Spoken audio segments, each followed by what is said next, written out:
hello there. I'm Gazbot. Some of you may know me from my independent kaiju comic, The Horror A4.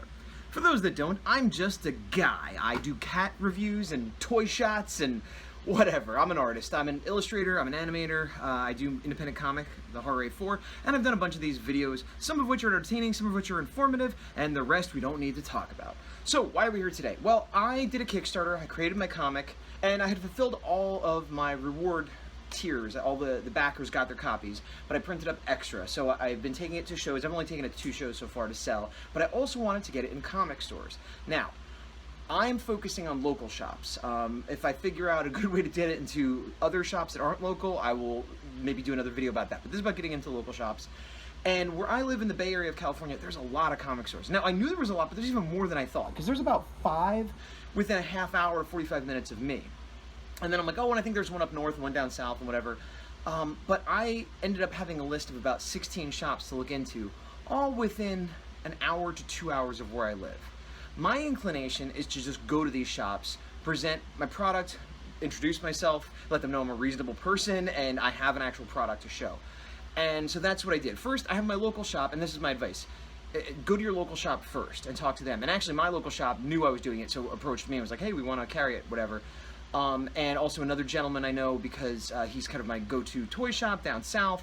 So those two were easy sells because I had a relationship with them, and they're open to supporting independent stuff, but also I knew them personally, so it was an easy in.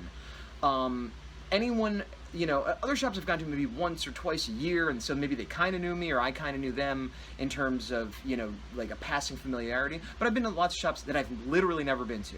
And at first I was kind of hung up on like, oh, I'm going to go to this shop I've never been to, and I may never go again. It's like an hour and a half away. You know, maybe I'll go there again in 2 years if I'm in the area. So I kind of had to get over that. The other thing is, I got a list of places to go, and I started going it was on a Tuesday, which apparently is the worst day to go, because Wednesday is New Comic Book Day, and I talked to somebody who put it in my head that, oh, well, Tuesday, they buy it from me Tuesday, they could put it out New Comic Book Day, that's perfect, but that was sort of an outlier, and most of the shops and people I talked to were saying, no, come Thursday or a different day, because Tuesday is busy getting ready for New Comic Book Day, Wednesday is New Comic Book Day. So while a manager or an owner might be there to talk to you, it's hectic and they don't want to deal with it. That's another thing.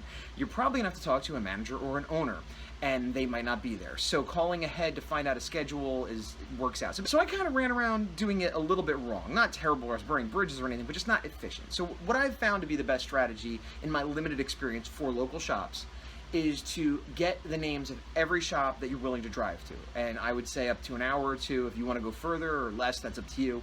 And put them all on a list, call them all.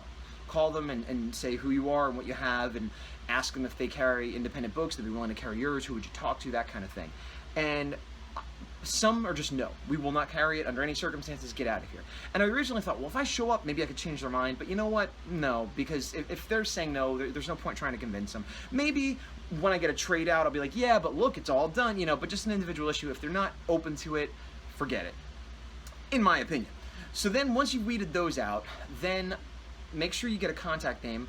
I like to get the name of the person I talk to, like, oh, this is Joe, I'm a clerk here, but you need to talk to, you know, Samantha, she's the owner. So then I'll go, okay, I talked to Joe, he said talk to Samantha. When is Samantha going to be in? Oh, she'll be in Tuesday at 6 or whatever. So then I'll, okay, go Tuesday, talk to Samantha at 6, and then I'll find all that contact information, and then I'll group them according to location and say, okay, well, if I go to this town, there's 2 shops there, and then, you know, I'll make like a route. You could do this by yourself, or you could use something like MapQuest, where you put them all in. So starting, like, I'm starting here, and then there's like 5 shops I want to visit today in this general area. So I'll sort of make a route of, oh, it makes the most sense to go in this direction, and it'll kind of bring me back to where I started. So I do an hour and a half of driving instead of 20 minutes, 30 minutes, 40 minutes, you know, like that kind of thing. Now, if you only have time to go in a day, that's what you got to do. But I find it easier to take a half day or a full day and just make a route. Similarly, I recently went to Berkeley and Oakland and Emeryville. These are all areas that are roughly about an hour from me, but they're kind of close to each other. So I went up the hour with my buddy to Berkeley, went to the shops I wanted to, and then went 10 minutes over to Emeryville, then went 10 minutes over to Oakland, and then came home. So it was, you know, an hour and then 15, 15, 15 instead of an hour each time, you know, so I'm just trying to be more efficient. But again, I had contact information. One or two shops that I went to, I didn't, but I was going to be in the area anyway, and I knew I had contact. The other one I couldn't get a hold of, so I was just like, well, I'm here anyway, let me stop in. But whenever possible, get contact information and know that they're going to be there. Which brings me to the next point. One shop I was going to go to in Berkeley, I knew they took books. I knew the name of the owner, or one of the owners anyway, and that he was going to be there that day. But he sometimes leaves early and they weren't sure of his exact hours, so before I left I called and said, hey, I'm looking for so-and-so, I'm going to be there in about an hour. They're like, oh, he already left, he won't be back for a while. I was like, oh, what time will he be back? They're like, for like a minute, but you know, he's not going to be here to talk to you today. So I didn't go to that shop. Now that means I might have to go back up another day, or I might miss out on getting in that shop, but I didn't waste my time going to that shop. So even if you have a contact information and a time, if it's a far drive, you might want to call ahead anyway, because this saves me, you know, that much more time going to that shop. Now, once you get to a shop, you found the contact person, they're willing to look at what you have, you want to have a bit of a pitch. Here's another thing. I have a finished book. It's, you know, it's beginning to end printed. I also have some stickers that I'm giving away and buttons you can see. That's not necessary, but I found it helped in some cases. Some people didn't care, but there was one or two shops that were like, oh wow, I'm impressed that you made some ancillary stuff, that you're giving away some stickers and, you know, some buttons for the people that work there, and that shows that you're dedicated and professional and really care about this, and so it makes me more want to help you, because these are people that are interested in comics as an art form, at least the ones that are willing to carry a book. You know, they're business people, but they're also fans of the genre, of the art form. So if you prove that you're serious, they're going to take you more seriously. And I found that in several shops where, and that has been my experience also, almost no one would say, yes, we'll take it. They're like, well, let me see what you have. Because they want to make sure you're not going to show up with 8 pages, you know, photocopied, stapled together with the promise you'll have the rest of it eventually, or, you know, something like that. So the fact that I had a finished, professional looking book went really far. There's no point in even going to a shop before it's done. I talked to a lot of owners that are like, yeah, I get people coming in here and like, yo, will you carry my book in 3 months when it's done? Why are you even doing that? That's a waste of time. When you have a finished book, then go, because then if they want it, which has been my experience, they take it immediately. You know, so you have the book, you go, you have the conversation, then they take it or they don't. And again, if you do your legwork ahead of time, they'll probably not always take it, assuming your product is, you know, professional enough looking to be in the shop. And don't get me wrong, having just, you know, photocopied something doesn't mean it's bad. You know, lots of zines or smaller underground kind of things could be fine, but whatever the finished product is, it should be a finished product. It should look nice, it should be presentable, it should be like, this is the art I intend to give you, not a prototype, not a maybe if I come back to it later kind of thing. Now, I made the decision to give stickers, one sticker for each comic they were giving out, and then I gave buttons for the employees to wear, hopefully, sort of, hey, here's a free button for the people who work here, and then it advertises my book. Some owners said, oh, I'll just give the buttons to the people to buy the books. Some said, oh, we'll wear it. You know, some said, oh, I'll give it out for free. That's up to them. I gave them a suggestion, whatever. Now, the other thing is, you want to have an elevator pitch or a short pitch. You know, you don't want to be telling them the story of where it's going to go in 5 years and the whole universe and whatever. You want to keep it short. Most of them are going to look at it and either be interested or not. You could give them, you know, they might say, what's it about? In my case, my pitch is even shorter than what I've usually done in my videos. I say, here's my own comic. I said I did a Kickstarter, which is funded, obviously, which is why I have it. And it's an independent kaiju comic. And if they don't know what that is, I say kind of like Godzilla. And they say, okay, now that's oversimplifying, and that's not really what my book is. I mean, it has a big monster, but comparing it to Godzilla isn't 100% accurate, but it's an easy thing to understand. And I had one person actually say to me, well, who is this book for? Who, like, if I'm selling it, like, and I don't know if he needed to know or just wanted to know if I knew. And what's funny is I hadn't really verbalized it until I had that conversation, but it came out naturally. I said, well, if you have people that shop here that like Godzilla comics, this is for them, because there's very little in that genre. So, you know, if you do a superhero book, then you'd say, well, people that like, you know, Spider-Man or, you know, that kind of thing. So I have a little bit more of a niche book. And some people have more niche than I do, and they have to have their own pitch. But I said, if you have people that like Godzilla, that's an easy sell. People that like the Power Rangers, people that maybe like Ninja Turtles, which isn't what mine is about, but it has a similar vibe. I'm heavily influenced by old Ninja Turtle comics. So while the subject matter is most similar to Godzilla, which is kind of close to Power Rangers, has the vibe of Ninja Turtles, those three together also sort of sum up somewhat indie comics, somewhat alternative comics. They're not, you know, Daniel Klaus fans, but they're not necessarily Stan Lee fans. They're that sort of side, you know, the mainstream alternative, which is kind of where I fit a lot, where it isn't the big book, but it's not the super tiny book. It's kind of in the middle. It's the B-level celebrity. So I say that. And I also make a point of saying, and now if your book doesn't fit this, you can't say this, but I say there is no nudity, there's no cursing, and there's no graphic violence, which is true. And I have no problem with these things in books, so don't take this as a judgment if that's what's in your book. But a lot of stores, regardless what their personal feelings are, they're like, well, we're a small store, we don't really have an area to separate it, and I don't want, you know, Sonic the Hedgehog next to your book if it's got bloody boobs in it or something, you know. So again, you're gonna have to pitch it depending on what your subject matter is, and maybe you can work something out with them. But I'm trying to make it as easy as possible for them to take it. So I'm saying, here it is, here's some free stickers, here's some free pins. By the way, this won't offend anybody. Well, I can't say that because anything can offend anybody, but I usually say it's like PG. You know, it's like an episode of Power Rangers. If that doesn't offend you, this won't offend you, you know.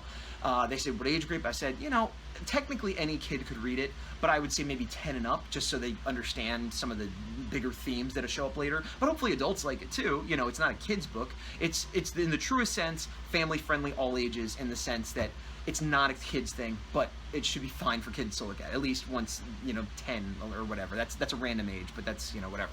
So again, this is pitching my book. So I typically come in, give them the book, say, hey, Kickstarted, it's an independent kaiju book. Thanks for taking a look at it. I have a demo copy also. I have a box that has my pins and my stickers. It has unbagged and board comics, which is what I give to most people, but I had a few that were already bagged and board for some more specialty shops that maybe didn't carry comics or wanted them bagged and board, or, you know, for whatever reason, I just had both options.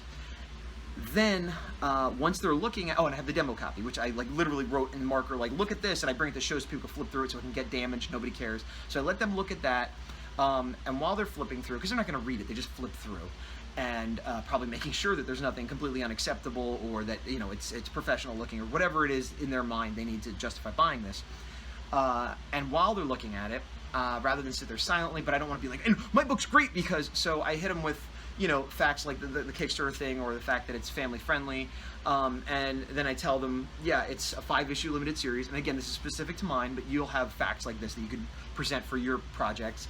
It's a 5-issue limited series, so there is definite ending. It's not an ongoing, who knows how it'll end or if I'll ever finish it. All 5 issues are written. I'm working on issue 2 right now. I expect to have it done in about 3 months. Now, for those of you that follow me, you're like, 3 months? That's crazy. It is crazy, but that's my goal. If I end up going over 4 months, it's not the end of the world, but I don't want to take another year to do an issue. I've cut back on client work and other things, and I think I'll be able to do it. Now, I'm being ambitious, but I'm giving them a set, and I say about 3 months. I don't say definitely, you know, September 23rd, you know, but I'm giving them the idea, again, reinforcing that I'm serious about it, that I've done the legwork, that this isn't a hobby, that this isn't a flight of fancy. When I feel like being creative, I'm going to do it. Like, the outline is done, the story is done, the characters are built. I just need to work on doing it, and that's what I'm going to be doing, and you will get another issue in 3 months, and then I'll see you again, hopefully in another 3-4 months, whatever, and on and on and on. Just things to help build confidence, and it's all about the product, me, professionalism, business, very little about how great I think my art is, or the fun character I've created that everyone's going to like, and all that stuff. If they want to hear that stuff, fine. My experience, they don't. And I know when people pitch me books and ask me stuff like, I'm not that interested in the nitty-gritty details of the universe they've created. It's like, well, when is it coming out? Who's going to buy, you know, because that's what's going to inform if they could sell it, and that's what's going to inform if they'll take it from me, and I'm probably beating this point to death. So while it's good to have the creative answers for yourself especially, and them if you need it, I would keep most of that to yourself. Just keep, you know, an elevator pitch. So once they decide, okay, I'm interested, I'm going to take a few, most of the time, they will tell you the terms under which they'll take it and how many they will take, with a few exceptions. Take whatever deal they give you. Now, this might be controversial advice, but not all shops even take independent comics. So the fact that they're taking it at all, they're giving up your space for a book that probably won't sell. You know, hate to break it to your ego, but most people want Spider-Man. Most people want, you know, Invincible, whatever, Walking Dead. Most people don't want whatever your book is that they've never heard of, by a writer and artist they've never heard of, from a publisher they've never heard of. You know, so the fact that the people that run the store are going to devote a little piece of their store, their real estate, that is valuable to you, they're doing you a favor immediately. So, if they tell you, we'll take it on consignment, which is what most will do. So what is consignment? Consignment, they will take the books, give you no money. You get proof that they've taken them, you get like kind of a receipt of merchandise that you still own it, and blah, blah, blah, so you're covered legally. But they then put it on display, hoping to sell it. If they sell it, then they keep a percentage and give you a percentage after the fact. This might seem like a scam. It is not. It is a standard business practice. You might not like it. That's fine. You're allowed to think, I don't want to do that deal and whatever. But it is a standard business practice that is not a scam, that lots of stores do, not just comic stores. And the percentage can vary. The kind of average percentage I found is 60-40, where you get to keep 60% of the cover price, they keep 40. Some do 50-50, some do 10%, which is great. They're only going to keep 10%. Those are the ones that really want to support you. It's up to you if you want to take this. I suggest you do, because if you're like me, your goal is to get this book in front of many people as possible. Now, I sell it online, I sell it on Etsy, I talk about it in videos, I go to shows, but these are stores that are an hour and a half away. I don't know anybody that goes to that store. I've never in that store. I'm not in that town. How am I going to get it to those people? By putting it in the shop. So it's, you know, it's a little bit annoying because you have to go and check in, and if they didn't sell, you got to bring them back, or if they need a restock, you got to go back up there, and, you know, but that's part of the job of selling comics. The better deal, which I did have at a few shops, is they buy it outright. Now, when they buy it outright, you can expect them to give you about half of cover. Again, this might vary depending on the specific, you know, shop, but I sell my book for $4.99, $5. And the $4.99 is totally that marketing stupidity that I don't want to do, but all comics do it. So if I'm next to one that says $4.99 and mine says $5, people think, oh, that's more expensive, even though it's only a penny. So anyway, that's up to you to decide how you want to price it too. But I say $5, which means I can expect, if I'm selling it outright, or again, a lot of times a commission, I'm only going to get $2.50. So you have to figure out what your printing cost is and basically double that and make that your cover price to break even. Now, I'm losing money because I'm giving away pins and stickers as well, but I did a Kickstarter that paid for those pins and stickers, so, you know, if I was funding this myself, I would be losing money. But because people were generous and supported me with Kickstarter, I'm able to do this extra and not lose money to help advertise my book, to help get it out there, and that's part of what made the Kickstarter great. Not just printing the book, but giving me the latitude to sort of spend money that I wouldn't otherwise spend because it would be a bad business practice by losing money, to get it out there. Now, that puts me in a good position. You might not be in that position, but you want to at least break even. Ideally, you'd make a profit, but that, you know, if you want to get it in shops, you might not, you know, and then you might be like, okay, well, it cost me $2.50 to print an issue, so I'll sell it for $6, and that way I'll get $3, and now you're making 50 cents an issue. Great. But your book is $6. Even at $5, my book is one of the more highly priced books. And I've been told that's a good price point from the people that picked it in. That's like, you know, some people make it higher and it's hard to sell. But there are some mainstream books that cost $5, so it's not that crazy that mine is $5. And I decided I would rather not make that 50 cents and have more people buy it. The idea being, this whole first issue is an advertisement for issue 2, which is an advertisement for 3, 4, 5, to then get the book, to get my name out there so that people will want to buy the next thing I do. I'm making a conscious decision that I don't want to lose money, but if I'm not making money on this right now, that's okay. And I know some people think that's a bad plan, but I make money selling prints, I make money taking commissions, doing other things, so that I can try to make this make money, you know, and it might not ever. You know, this comics are really hard to make money at, and I know some of my fellow members of the 100s don't like to hear that, but I find it's almost impossible to make a living doing comics. It's not impossible, but I liken it to being an actor.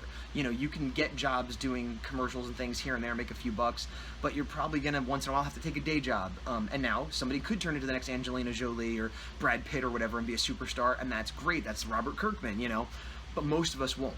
So I feel that the book itself is, you know, and this is a crass way of saying it because I like the story. I want people to read the story, be invested in the characters, and I care about that. I'm not looking at it as a marketing thing. But once the story's out there, even if people buy the books directly from me, I make a couple dollars each. So if I sell 100 of them, I make a couple $100. And the book took me, you know, this book took me a year, but most books will take a few months.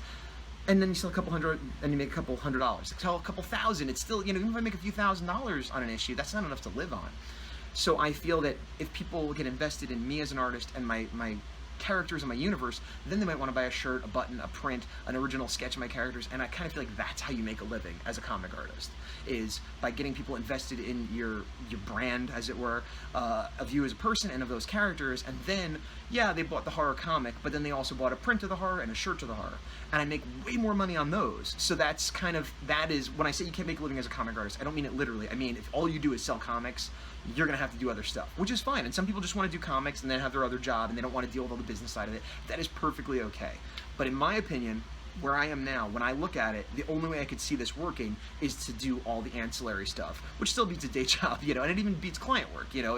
It's client work in a way in that I'm servicing people that come to my booth or come to my Etsy store, but it's not, you know, drawing somebody's kid for their birthday or drawing a company logo. At least I'm drawing monsters and my characters and things I want to do, and it's closer to the ballpark of what I want to be doing. So as I said, different stores have different policies, and it's up to you how you want to deal with it. My thought process was take whatever deal they give me.